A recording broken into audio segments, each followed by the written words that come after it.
ngasi ai pharaba koirok sajibugi noma chanba loidam sajibugi na tarukni panba nomaijing numit lakadoriba chahi lipya leiba chahi numit chahum ko humpu tarukna saba chahi asigi hauba numit asida samok thoksang masagi chief advisor oibiriba aikoigi iyamba angom kumar iyambagi mafamda nahan iyamana khabarda hapi hiba lai khundil lalu amasung chajibu cherau bagi maram adu yamna phajai madu nanauna iyambagi damakta record tukshan jahoge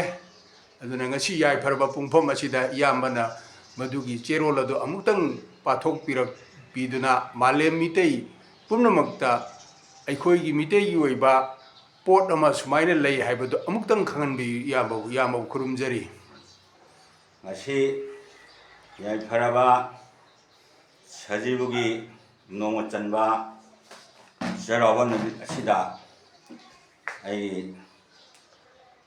bungo nabana hangi wahang asigi bakamda nobana pri bakasida aina phedang hajage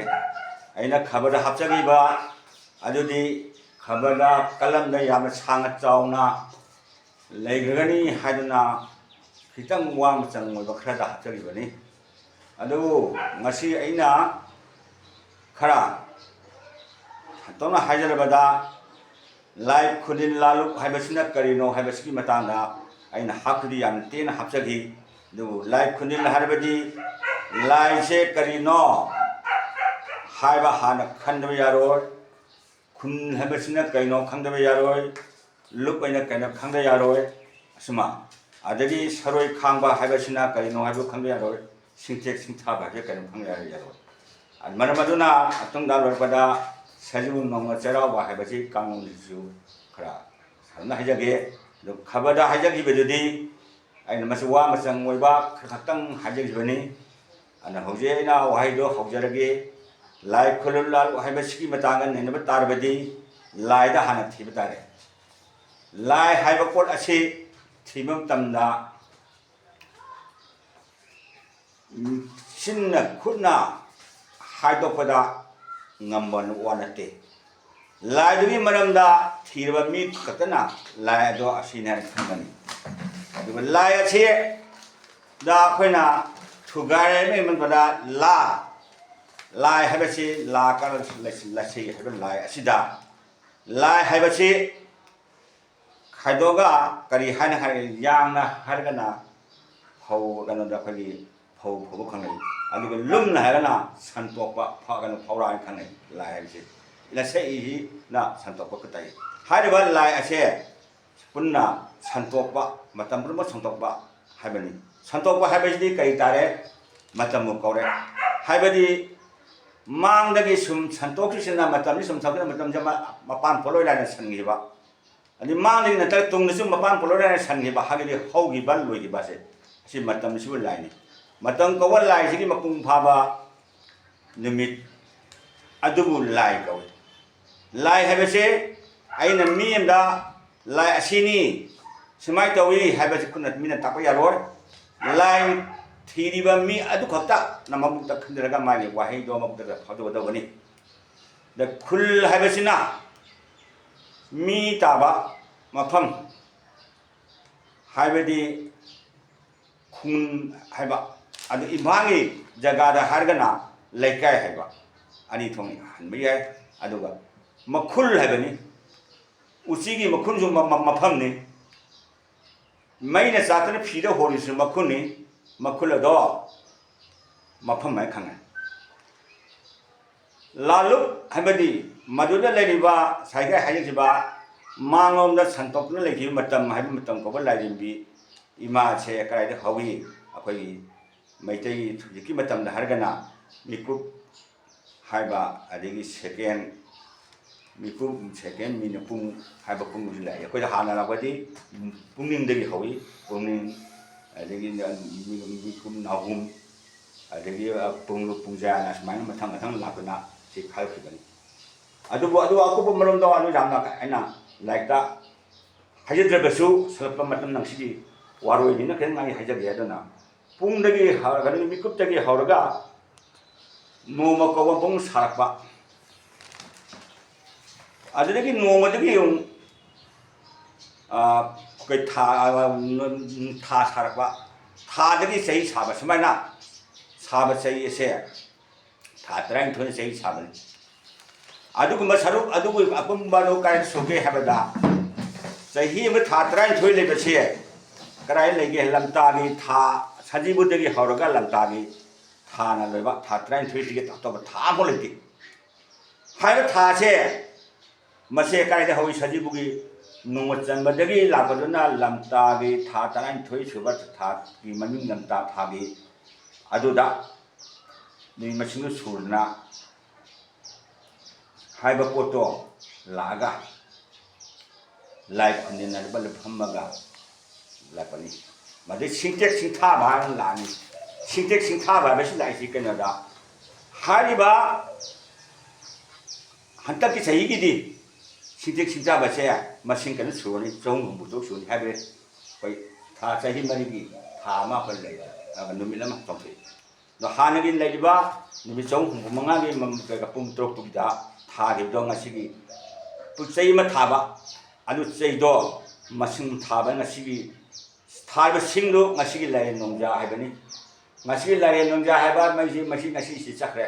ꯍꯌꯦꯡꯁꯨ ꯉꯁꯤ ꯂꯥꯏꯔꯦꯟ ꯅꯣꯡꯖꯥ ꯍꯥꯏꯅꯤ ꯃꯊꯪꯗ ꯅꯣꯡꯖꯥ ꯍꯥꯏꯅꯤ ꯂꯥꯏꯔꯦꯟ ꯅꯣꯡꯖꯥ ꯁꯨꯝ ꯆꯠꯈꯤꯕꯅ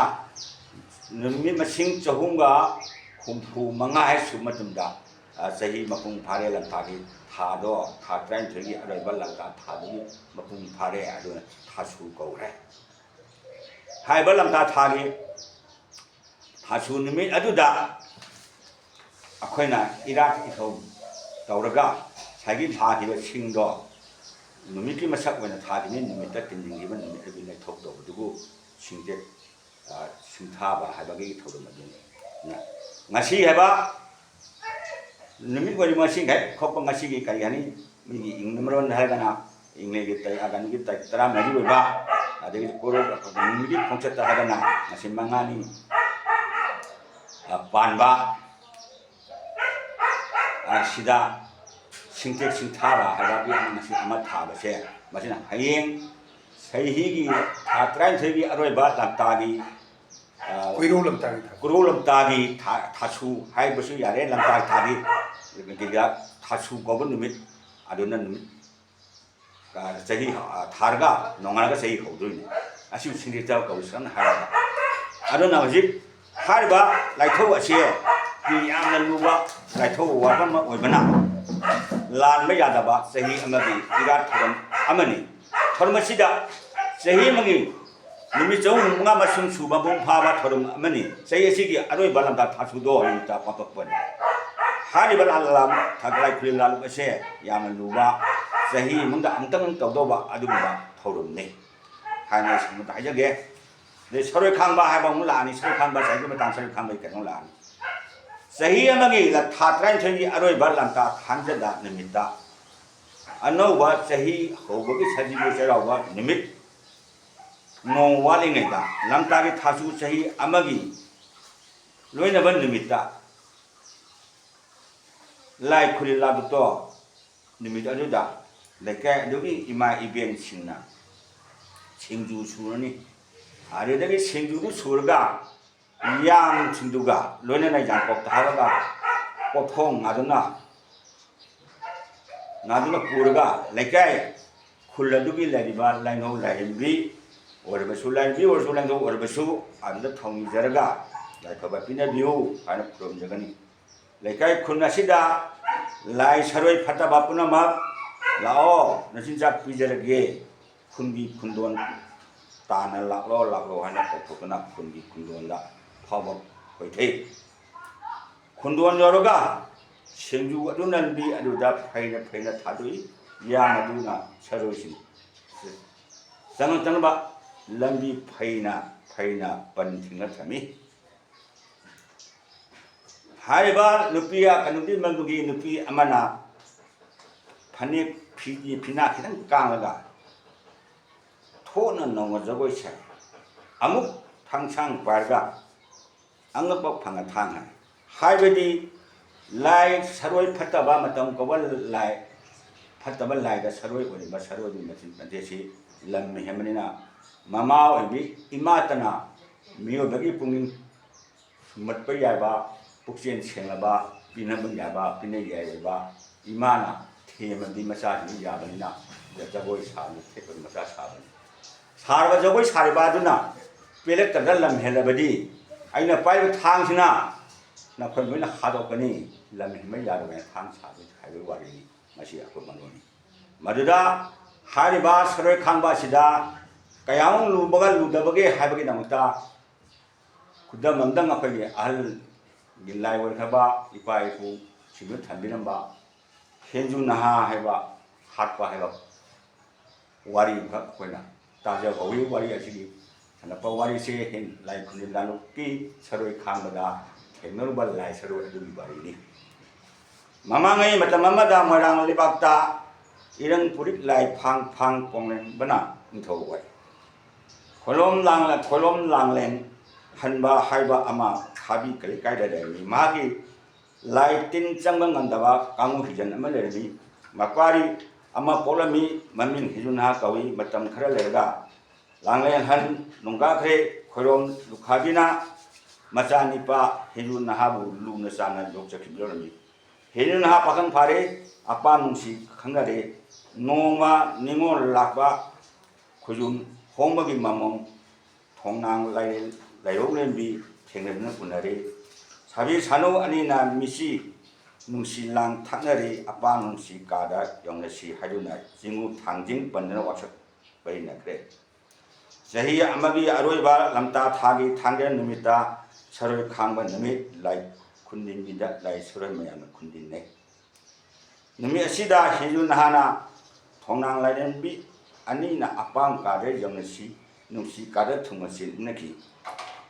khorom lukhabina ima pari nungsi thoiba ngasi di saroi khangba lai khundin numi ni tingu lai mu phataba thenegani mapan thokanu khonglen tungkun hunduna layu hai na mamana thong lom chilaga tata le henju na tingkhang takta hipukat manakhare tumma yadre mamita lairo le mi udre leire mana kongda lairo re mina kaubuda tare mama tung khiwaga mapan kangu sijan adu parga mapan thorwa mapan thorotuna lale khundimida lai saroi mayam khundinarami ngasia ngalimani khanduna jangsin nang yaure harba ngasi ngarangi thaudu adudadi mi chahum humbuteni bojuni ana asa porto yembada amai heliba liba silakuk tabadi amuk chahi hawa yaroi do banina helibi lakhon labeta lorko asi hatu asi ngangna basida henju nahana tabada hi masidi lai ngaktanina iman haiba chume ainem sibatare selorobe haina kamu jen paiduna hai haina selagay layang pharo tanare kamu adugi mayaina thabang amdre ningon lapagi thongan jorokle hal le ibe man le ro lembi thonglon ha thong hanglo aigi thawai kalu haina laure mabungona lakani khanduna tumna ngai dun le gami du nongdam bagi ta thangna mit sumbina sumduna ngahtam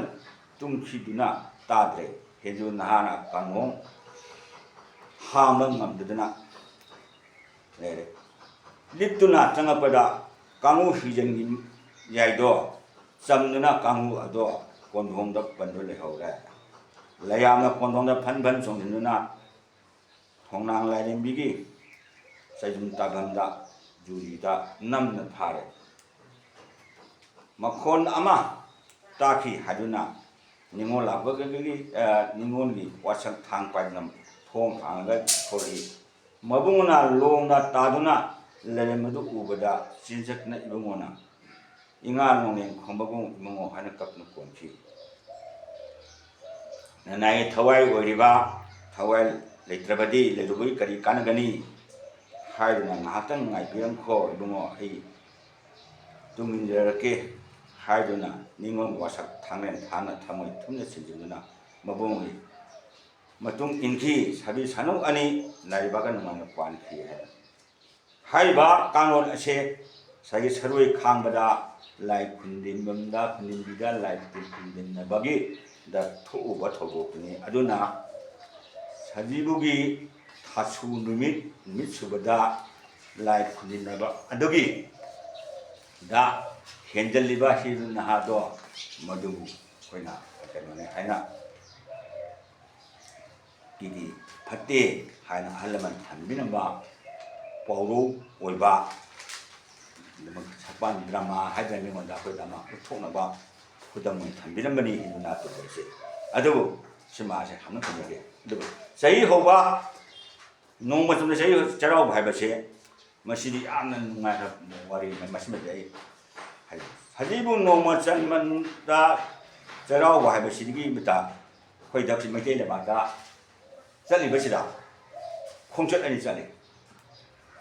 ꯅꯨꯃꯤꯠꯀꯤ ꯈꯣꯡꯆꯠꯅ ꯆꯟꯕ ꯁꯨꯕ ꯀꯧꯏ ꯊꯥꯒꯤꯅ ꯈꯣꯡꯆꯠꯅ ꯄꯥꯟꯕ ꯁꯤꯕ ꯀꯧꯏ ꯍꯥꯏꯔꯤꯕ ꯅꯨꯃꯤꯠ ꯈꯣꯡꯆꯠ ꯑꯁꯦ ꯉꯁꯥꯏꯒꯤ ꯅꯨꯃꯤꯠꯅ ꯇꯒꯤ ꯆꯤꯟꯖꯥꯛ ꯄꯤ ꯆꯤꯟꯖꯥꯛꯇꯒꯤ ꯊꯋꯥꯏ ꯄꯤ ꯊꯋꯥꯏꯗꯒꯤ ꯀꯩꯅꯣ ꯄꯤ ꯍꯥꯏꯗꯅ ꯃꯌꯥꯝ ꯑꯃ ꯃꯊꯛꯇ ꯂꯩꯅꯈ꯭ꯔꯦ ꯑꯗꯒꯤ ꯍꯥꯏꯔꯤꯕ ꯅꯨꯃꯤꯠ ꯑꯁꯤꯒꯤꯗ ꯁꯤꯡ ꯆꯠꯄ ꯃꯇꯝ ꯑꯃ ꯑꯩꯈꯣꯏ ꯂꯩ ꯀꯩ ꯃꯁꯤꯡ ꯆꯠꯄ ꯃꯇꯝꯗꯤ ꯀꯩꯅꯣ ꯃꯇꯝꯁꯦ ꯑꯅꯤ ꯊꯣꯛꯏ ꯃꯇꯝ ꯄꯨꯝꯅꯃꯛꯇ ꯃꯄꯨꯡ ꯑꯣꯏꯕ ꯑꯃ ꯑꯗꯒꯤ ꯃꯇꯝꯒꯤ ꯑꯣꯏꯕ ꯁꯤꯡꯆꯠꯄ ꯃꯇꯝ ꯑꯃ ꯁꯤꯡꯆꯠ ꯃꯇꯝꯗ ꯀꯔꯤ ꯁꯥꯔꯤ ꯃꯤꯀꯨꯞ ꯅꯥꯎꯍꯨꯝ ꯄꯨꯡꯖꯥ ꯌꯨꯊꯛ ꯑꯗꯒꯤ ꯍꯥꯏꯕ ꯑꯗꯒꯤ ꯅꯣꯡꯌꯥꯏ ꯅꯣꯡꯃ ꯍꯥꯏꯕ ꯃꯃꯥꯡꯉꯩꯒꯤ ꯑꯍꯜ ꯂꯃꯟ ꯊꯝꯂꯝꯕ ꯑꯃ ꯑꯩꯈꯣꯏꯒꯤ ꯁꯤꯡ ꯑꯃ ꯂꯩꯔꯝꯃꯤ ꯑꯗꯨ ꯍꯧꯖꯤꯛꯇꯤ ꯆꯠꯅꯗ꯭ꯔꯦ ꯍꯧꯖꯤꯛꯀꯤ ꯃꯇꯝ ꯆꯠꯅꯔꯤꯁꯤꯅ ꯀꯔꯤ ꯆꯠꯅꯔꯤ ꯁꯦꯀꯦꯟ ꯍꯨꯅ ꯃꯤꯅꯤꯠ ꯍꯨꯅ ꯄꯨꯡ ꯀꯨꯟꯃꯔꯤ ꯅꯣꯡꯃ ꯍꯥꯏꯕ ꯑꯁꯤꯒꯨꯝꯕ ꯄꯥꯟꯅꯔꯦ ꯍꯥꯏꯔꯤꯕ ꯃꯇꯝ ꯑꯗꯨꯒꯤ ꯍꯧꯖꯤꯛꯀꯤ ꯆꯥꯎꯈꯠꯄ ꯃꯇꯝ ꯑꯁꯤꯒꯤ ꯂꯩꯔꯤꯕ ꯑꯁꯤ ꯂꯩꯇ꯭ꯔꯤꯉꯩꯗ ꯃꯃꯥꯡꯉꯩꯗ ꯑꯩꯈꯣꯏꯒꯤ ꯅꯤꯡꯊꯧꯅ ꯀꯣꯅꯨꯡꯗ ꯇꯥꯅꯩ ꯁꯪ ꯍꯥꯏꯅ ꯑꯃ ꯂꯤꯡꯉꯝꯃꯤ ꯇꯥꯅꯩ ꯁꯪꯗꯨꯗ ꯑꯩꯈꯣꯏꯒꯤ ꯂꯩꯔꯒ ꯆꯩꯊꯥꯕ ꯍꯥꯏꯕ ꯑꯃ ꯅꯤꯡꯊꯧꯅ ꯍꯥꯞꯄꯒ ꯆꯩꯊꯥꯕꯗꯨꯅ ꯗꯨꯗ ꯄꯨꯡꯂꯨꯞ ꯍꯥꯏꯅ ꯏꯁꯤꯡ ꯑꯃ ꯇꯦꯡꯀꯣꯠꯇ ꯅꯠꯇ꯭ꯔꯒ ꯀꯩꯅꯣ ꯄꯥꯇ꯭ꯔꯟ ꯍꯥꯞꯄꯒ ꯇꯞ ꯇꯥꯅ ꯄꯨꯡꯁꯤꯡ ꯈꯪꯕꯒꯤꯗꯨꯃ ꯂꯩꯔꯝꯃꯤ ꯑꯗꯨꯒꯨꯝꯕ ꯄꯥꯟꯅꯕ ꯃꯤꯗꯨꯕꯨ ꯑꯩꯈꯣꯏꯅ ꯀꯩ ꯀꯧꯏ ꯆꯩꯊꯥꯕ ꯍꯥꯏꯅ ꯀꯧꯏ ꯑꯗꯨ ꯆꯩꯊꯥꯕꯗꯣ ꯑꯗꯨꯅ ꯑꯃ ꯍꯦꯛ ꯄꯣꯞ ꯇꯥꯕꯗ ꯍꯨꯝꯐꯨ ꯍꯦꯛ ꯁꯨꯕ ꯃꯇꯝꯗ ꯑꯃ ꯑꯣꯏꯔꯦ ꯍꯥꯏꯅ ꯅꯣꯡꯃ ꯑꯣꯏꯔꯦ ꯍꯥꯏꯅ ꯅꯨꯃꯤꯠ ꯊꯣꯛꯂꯛꯑꯦ ꯍꯥꯏꯅ ꯊꯥꯕ ꯆꯩ ꯑꯗꯨ ꯆꯩꯗꯣ ꯁꯨꯝ ꯊꯥꯕꯗꯨꯅ ꯍꯌꯦꯡ ꯀꯩꯅꯣ ꯎꯗꯣꯏꯕ ꯑꯗꯨꯅ ꯑꯁꯤ ꯈꯣꯡꯆꯠ ꯑꯁꯤꯗ ꯃꯁꯤꯗꯤ ꯂꯩꯔꯦ ꯊꯥꯒꯤꯅ ꯉꯁꯤ ꯅꯣꯡ ꯄꯥꯟꯕ ꯍꯌꯦꯡ ꯄꯥꯟꯕ ꯍꯪꯆꯤꯠ ꯑꯅꯤꯔꯛ ꯊꯥꯖꯤꯟꯖꯕ ꯁꯨꯃꯥꯏꯅ ꯊꯥꯒꯤ ꯈꯣꯡꯆꯠ ꯂꯩ ꯃꯁꯤ ꯑꯩ ꯁꯝꯂꯞꯄ ꯃꯌꯥꯝꯗ ꯑꯩ ꯍꯥꯏꯖꯒꯦ ꯅꯨꯃꯤꯠꯀꯤ ꯈꯣꯡꯆꯠꯇꯤ ꯍꯥꯏꯔꯤꯕꯁꯦ ꯅꯨꯃꯤꯠ ꯆꯠꯄꯅꯦ ꯅꯨꯃꯤꯠꯇꯤ ꯂꯦꯡꯗꯕ ꯃꯗꯨ ꯑꯃꯅꯤ ꯄ꯭ꯔꯤꯊꯤꯕꯤ ꯍꯥꯏꯗ꯭ꯔꯥ ꯃꯤ ꯃꯔꯣꯟꯗ ꯑꯩꯈꯣꯏꯗ ꯃꯥꯂꯦ ꯏꯃꯥꯅ ꯀꯣꯏꯅ ꯆꯠꯄꯗꯨ ꯈꯣꯡꯆꯠꯇꯨꯕꯅꯤ ꯃꯥꯂꯦꯝꯃꯒꯤꯗ ꯊꯥꯅ ꯀꯣꯏꯕꯅ ꯊꯥꯒꯤ ꯈꯣꯡꯆꯠ ꯀꯧꯏ ꯃꯥꯂꯦꯝ ꯏꯃꯥꯅ ꯅꯨꯃꯤꯠꯇ ꯀꯣꯏꯕꯗꯨꯅ ꯅꯨꯃꯤꯠꯀꯤ ꯈꯣꯡꯆꯠ ꯅꯨꯃꯤꯠꯇ ꯀꯣꯏꯔꯤꯕ ꯑꯩꯈꯣꯏꯒꯤ ꯊꯥꯗ ꯑꯩꯈꯣꯏꯒꯤ ꯊꯥꯅ ꯃꯥꯂꯦꯝꯃꯗ ꯀꯣꯏꯔꯤꯕꯗꯨꯅ ꯊꯥꯒꯤ ꯈꯣꯡꯆꯠ ꯊꯥꯒꯤ ꯈꯣꯡꯆꯠꯇꯤ ꯀꯃꯥꯏꯅ ꯇꯧꯏ ꯍꯥꯏꯕꯗ ꯆꯍꯤ ꯐꯥꯒꯗꯧꯁꯦ ꯐꯥ ꯉꯝꯗꯗꯅ ꯀꯩꯅꯣꯗ ꯇꯥꯏ ꯅꯨꯃꯤꯠ 350 ꯈꯛꯇ ꯇꯥꯏ ꯅꯨꯃꯤꯠꯀꯤꯗꯤ 350 ꯀꯩꯅꯣꯁꯤ 65ꯒ 63 ꯁꯤ ꯆꯪꯏ ꯃꯁꯤ ꯑꯀꯨꯞꯅ ꯄꯥꯔꯕꯗꯤ ꯀꯔꯤ ꯍꯥꯏ ꯇꯥꯒꯦꯗ ꯆꯍꯤ ꯃꯅꯨꯡꯗ ꯊꯥ 12 ꯑꯁꯤꯗꯒꯤ ꯊꯥ ꯑꯃ ꯍꯦꯟꯕ ꯌꯥꯗ꯭ꯔꯥ ꯁꯖꯤꯕꯨ ꯀꯥꯂꯦꯟ ꯏꯉꯥ ꯏꯉꯦꯟ ꯊꯋꯥꯜ ꯂꯥꯡꯕꯟ ꯃꯦꯔꯥ ꯍꯤꯌꯥꯡꯒꯩ ꯄꯣꯏꯅꯨ ꯋꯥꯛꯆꯤꯡ ꯐꯩꯔꯦꯟ ꯂꯝꯇꯥ ꯍꯥꯏꯕ ꯊꯥ 12 ꯁꯤꯗꯒꯤ ꯊꯥ ꯑꯃ ꯂꯩꯇꯦ ꯑꯗꯨꯕꯨ थाना सुम पाखबा सुम थाबा सुम था है ना था बसे आरले था सी के मथक थोबा था अमन मंगा पी था से असीना तब था माना था ना मा था है ना था मधु था जो काय थाई अखोई लेनिबा था ट्राइन थोई से असी था सजीबुदा अमा थाबा कालेनम थाबा इंगा थाब सुमान था ट्राइन थोई दमा था मा था थाबा था है ना था कोई अदुई थाबा थादुना चलिन कई कबेला लोइदान था हाइबा कौ अदुई हारिबा था ट्राइन थोई दा नमिने सुम थाना सुम सुरकबा सजीबुगी थादा मसिंगा सुक सुबा कालेना सुक सुबा सु थाबना नि खुना थासुआ चनबा सुबा है कौ सिबुनी निमि थाइ फंक्शन मसि खनददि खंद्रबदि सेरावबगी सि यामना वाथोक ओइदि अन वबिन हुजिक ओइरिबा लंता थागे अरोइबा हाबदि चही यमगे था ट्राइन थोइ अरोइबा लंता थागे असिदा खोइना सरoi खांगी सरoi खांगी केनो हाबा साइनि मसिं थागन खाय सरoi हाबे सरoi मानि चखा पति अन कोरो गे खोंजते लेबा निमिसौ मुंगाइ सुनम थागन काजोनि अन थागे ना सुबदा सुगदमनि जहुम ग हुम मंगा सुदोदा जौ नखै मै ना मित्रा माथे वा तरा माथे जे हाबद्रबदि कुमपाबा यादना था मांगनि अन कुमपाबदो याना बहादना कनो दि कोइ था थावा मिसाके लोग पाबनि अदि खोंसेतो अदुना थागे खोंसे कोइ नमिकिदि मदु खोंसेतो काइना काइना कोइ आइदि मतम थागा सेकेंड हुकुननि मुनि पुपुं पुमेन नोमा सुम सार सबगी सिमता थमा न खोया हानगे खोया संगे अहलमन थमा जादि खरा लुदम दे हाना मैना नंग थोगनि मदु लाइटे यंगेगा खंगनि अदुगा आई मसाननम नम हाइजगे न हारिबा निमिचों हुमफुंग मंगागा पुंग तरुक असिदा बमुय फारबदि खोइ सरoi खांबा गन लाइ खुरुमलानु फंबा हाबदु ओय अननि हतक कालेन अनि पाले हतक लंता अनि पाले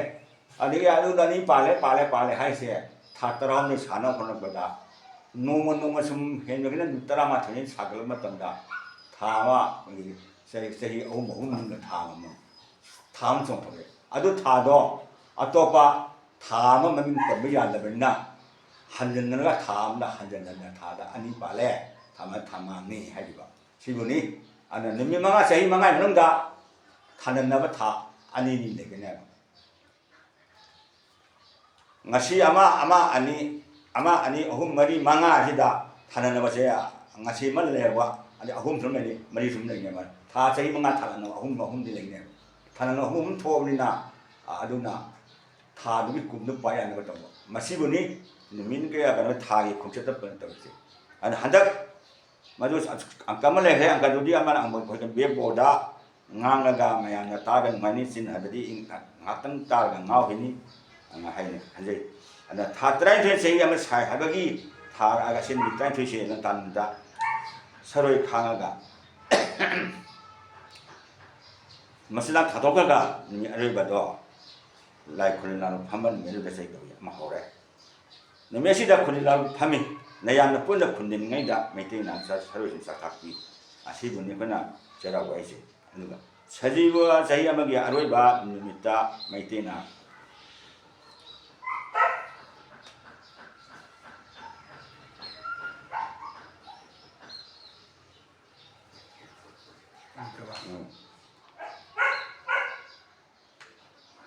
anu na meite na nimi chong hubunga tum to sprup asida sabaga nimi sila lai kunin laru phami aduga layam na punna khuni mena meite na saroi chakha pidu na khangi sei amagi araba nimita meite na saroi khang bugum bengong ni sar ning thona buja tawi maduragi henu na sar buja kau nimi asina sei loiban nimi ni sei hogon nimi ti na te sei hogi serau ba Sahi hobagi cherawa yadi nongalga nimit ki sajibu nongo chana cherawa dobani dugu saji ajanani ada masima ina cherabu jagi se masima ina sahi hobagi yadi nongo wali haibase mana ina hajage saji hobda lai kaparam nakai do sajibu thagi nongo pamada nimi asidi nimi chong namagani ada nimi sahi phaga daban mitrama thani warpanina sahi hobagi thorun tawada afaba waroi aduna haiba thormasida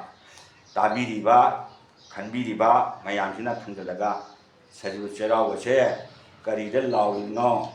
karambi manangino thagi khongchada lawribra numi khongchada lawribra habase mangaina taba nimina sahi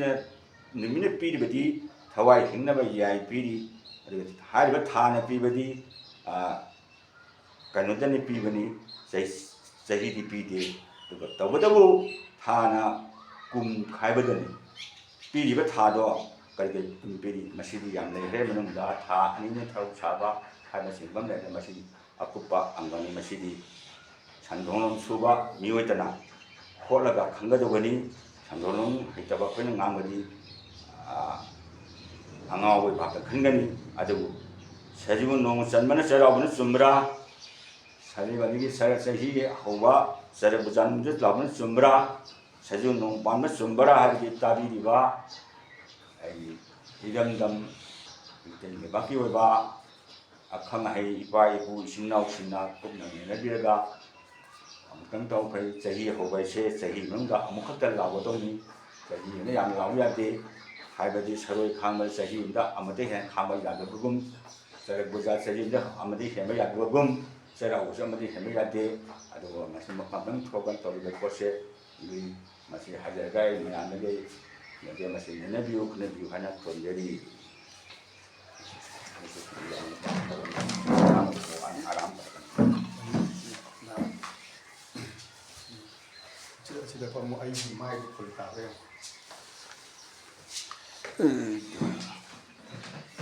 Mai kulita apa? Tadi song halo.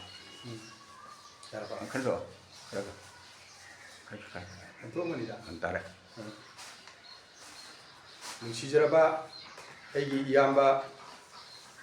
samok toksong masa apo kumaruki advisor, luchimba, iyamba yamna phajaba, wapam kera thambi kre. अदुबु थोइबा नुमित असि अखोइ मितै खक्तगि नते तेंबान बसिगी पोसकनी अदुना हाइबा नुमित की अकोइबा असिदा मालेमना कोइबदा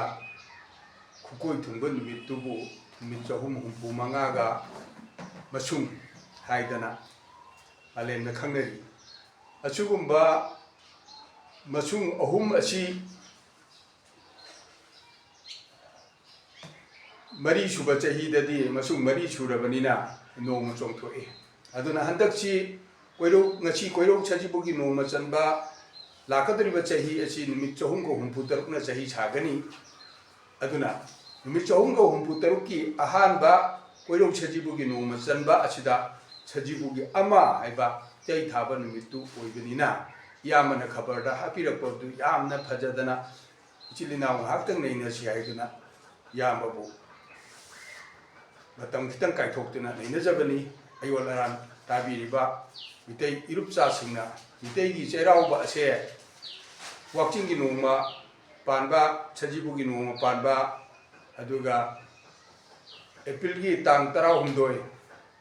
hindu gi na sorok puja koiro lamta gi thachu numit asida cherau bana chumbra natraga akhoi gi koiro chajibu gi noma chanbada cherau bana chumbra haibadu khwai tarana naina binana bagi damakta nanaina YouTube channel ama hangjai haiba YouTube channel aduda haiba port ase ai thaga charake khwai tarana naina biduna mitei gi achumba chahi amada numit kyani na chahi haibano haibadu akoina larik tamabadi chahi amada numit chahum humpu मंगाना चाहिए मरी सुब चाहिए हुंफु तरुकनी हाइबसी अखोइना class 2 दगी चिंफा पुरग लाए अदुबु ngasi सजिबुगी नोमा पामदा चेराउरगदी हौखिबा सजिबुगी नोमा पानबदगिना हंतकी लमता थाची अदु भौबन चहुंगा यांखै मरी खक्तना चही साय अदुबु मरी सुब चही अंदे निमितकी चही दना निमि चहुम हुंपु तरुकना चही छाब निमित चही असिददी लोइदाम सजिबुगी नोमा पानबदा चेराउरिबा कांगबुसिंग असिगिदी निमित चहुंगा मरिफु मरीना चही सागनी मसी करिगिनो हाइबदु ख्वाइतराना नैनबिरगा नोबुगी यूट्यूब ता कमेंट पिनदुना मालेमदा मियोइबना चही पाबगी नुमित मसिंग असिगा चानाबा नुमित अमा लाइगी थोरम अमा पुथोक्तुना अखोइ मितोइगी इपा इपु लाई हक्तक्तगी चनरइबा सजिबु चेराउबा हाइबा असे मसी अचुंबा नुमित अमदा थौरम तौदुना मितैगी मचाउ खत असे मालेमदा उन्मिनसी हाइदना ख्वाइतरादा ननाई अंगांचा युमनाम नौबुना कोकनोना खुरुमजरी अयोलारान पुनमक ख्वाइतराना गापिनमसु अमुक हना खुरुमजरी दिन खबर गथा लई हां लई